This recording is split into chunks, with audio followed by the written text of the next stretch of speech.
মিয়ানমারের রাখাইন রাজ্যে গৃহযুদ্ধের কারণে যে মানবিক সংকট তৈরি হয়েছে তা মোকাবেলা করার জন্য একটি মানবিক করিডোরের বিষয়ে আলোচনা চলছে। প্রথমে পররাষ্ট্র উপদেষ্টা মোহাম্মদ তৌহিদ হোসেন বলেন, মানবিক করিডোরের ব্যাপারে বাংলাদেশ নীতিগতভাবে সম্মত হয়েছে।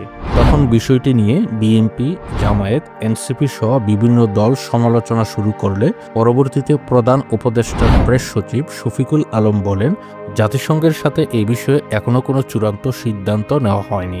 সরকার পরস্পর বিরোধী বক্তব্যের কারণে মানবিক করিডোরের বিষয়টি নিয়ে এক ধরনের দুয়াশা তৈরি হয়েছে। মানবিক করিডোর আসলে কি এবং রাখাইন রাজ্যের সাথে মানবিক করিডোর করা হলে তা বাংলাদেশের নিরাপত্তার জন্য কতটা ঝুঁকিপূর্ণ হবে সে সম্পর্কে আলোচনা করা হবে অজানা অধ্যায়ের এই পর্বে। অজানা অধ্যায় চ্যানেলে আপনাকে স্বাগতম। আপনি যদি ইতিহাস সম্পর্কিত ভিডিও পছন্দ করেন তাহলে অজানা অধ্যায় চ্যানেলটি সাবস্ক্রাইব করে বেল আইকনে ক্লিক করুন। অজানা অধ্যায়ের ভিডিওগুলো ফেসবুকে দেখে থাকলে আমাদের ফেসবুক পেজ লাইক এবং ফলো করে আমাদের সাথে থাকুন। চলুন শুরু করা যাক।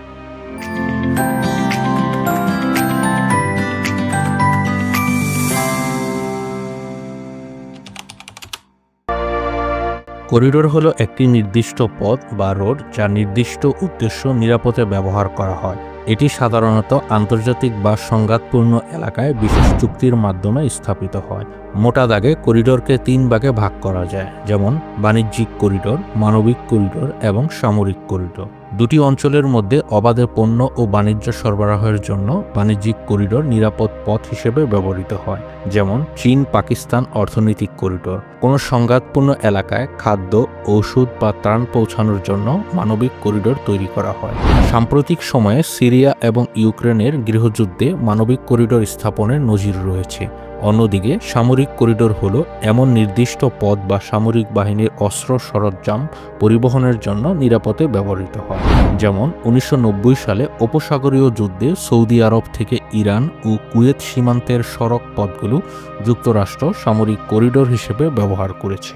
মানবিক, বাণিজ্য এবং সামরিক করিডোর ছাড়াও অন্যান্য ধরনের বেশ কিছু করিডোর রয়েছে, যেমন বন্যপ্রাণী চলাচলের জন্য পরিবেশগত করিডোর, রেল ও সড়ক যোগাযোগের জন্য পরিবহন করিডোর, তেল, গ্যাস বা বিদ্যুৎ সরবরাহের জন্য জ্বালানি বা শক্তি করিডোর, ফাইবার অপটিক কেবল ও সাইবার নিরাপত্তার জন্য ডিজিটাল তথ্য করিডোর এবং সাংস্কৃতিক সংযোগ ও পর্যটন উন্নয়নের জন্য শিক্ষা বা সাংস্কৃতিক করিডোর উল্লেখযোগ্য।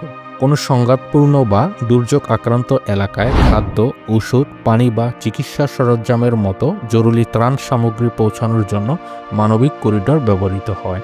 এটি বেসামরিক নাগরিকদের জীবন রক্ষা এবং মানবিক সংকট মোকাবেলার লক্ষ্যে স্থাপিত হয়।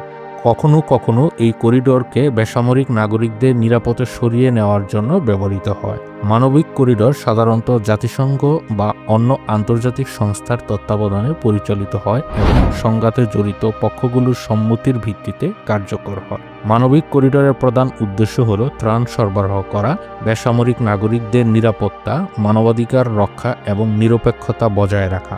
সংকটাগ্রস্ত জনগণ যেন দুর্ভিক্ষ, অনাহার বা স্বাস্থ্য সংকটের মুখোমুখি না হয় সেই লক্ষ্যে মানবিক করিডোর স্থাপন করা হয়।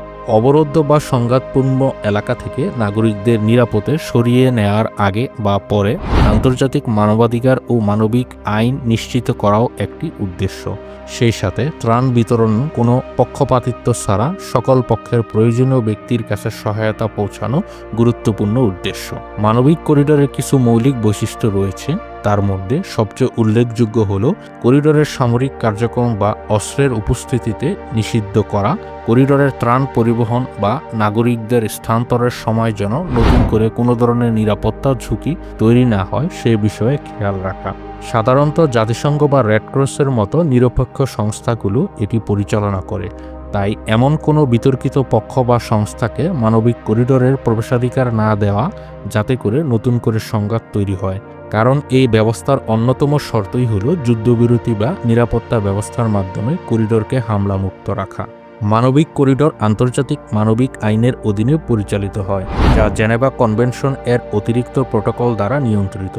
এই আইন অনুযায়ী ত্রাণকর্মী ও কনভয়ের উপর হামলা করা যুদ্ধাপরাধ হিসেবে বিবেচিত হয়। কাগজে কলমে মানবিক করিডোর বিভিন্ন সুরক্ষা দেওয়ার চেষ্টা করা হলেও অনেক সময় ত্রাণ সামগ্রী বা বিদ্রোহী গোষ্ঠীর হাতে চলে যেতে পারে। ত্রাণ বিতরণের কিছু গোষ্ঠী বঞ্চিত হতে পারে, যা আরও বেশি উত্তেজনা সৃষ্টি করে। মিয়ানমারের রাখাইন রাজ্যের চলমান গৃহযুদ্ধের কারণে সেখানে দুর্ভিক্ষের আশঙ্কা দেখা দিয়েছে। জাতিসংঘের তথ্য অনুযায়ী রাখাইনে প্রায় ২০ লক্ষ মানুষ অনাহারের ঝুঁকিতে রয়েছে। এই পরিস্থিতিতে জাতিসংঘ বাংলাদেশের মাধ্যমে একটি মানবিক করিডোর স্থাপনের প্রস্তাব দিয়েছে, যাতে ত্রাণ সামগ্রী রাখাইনের বেসামরিক জনগণের কাছে পৌঁছানো যায়। বাংলাদেশ সরকার মানবিক করিডোরের বিষয়ে যে আলোচনা করেছে, সেই আলোচনার চুক্তির শর্তগুলো বিস্তারিত জনসম্মুখে প্রকাশ না করায় রাজনৈতিক দল ও বিশ্লেষকরা উদ্বেগ প্রকাশ করেছে।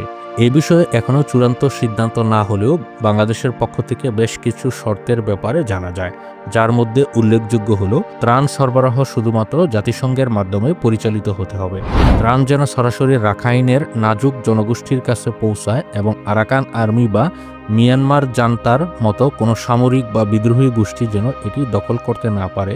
সবচেয়ে গুরুত্বপূর্ণ বিষয় হল করিডোর যেন রোহিঙ্গা শরণার্থী সংকটকে আরও জটিল না করে বা বাংলাদেশের নিরাপত্তা ঝুঁকি না বাড়ায় এবং সকল জাতিগত গোষ্ঠী, বিশেষ করে রোহিঙ্গা, রাখাইন এবং অন্যান্য সংখ্যালঘুদের মধ্যে ন্যায্যভাবে ত্রাণ বিতরণ করতে হবে। মানবিক করিডোর বাস্তবায়নের চুক্তির শর্ত হিসেবে এসব বিষয়ে আলোচনা করা হলেও বাস্তবে পরিস্থিতি অনেকটাই ভিন্ন। রাখাইনের বেশিরভাগ এলাকা আরাকান আর্মির নিয়ন্ত্রণে, যারা একটি রাষ্ট্র বহির্ভূত সশস্ত্র গোষ্ঠী। সে কারণে ত্রাণ সামগ্রী তাদের হাতে চলে যাওয়ার আশঙ্কা রয়েছে। করিডোরের ফলে নতুন করে রোহিঙ্গা শরণার্থী বাংলাদেশে প্রবেশ করতে পারে।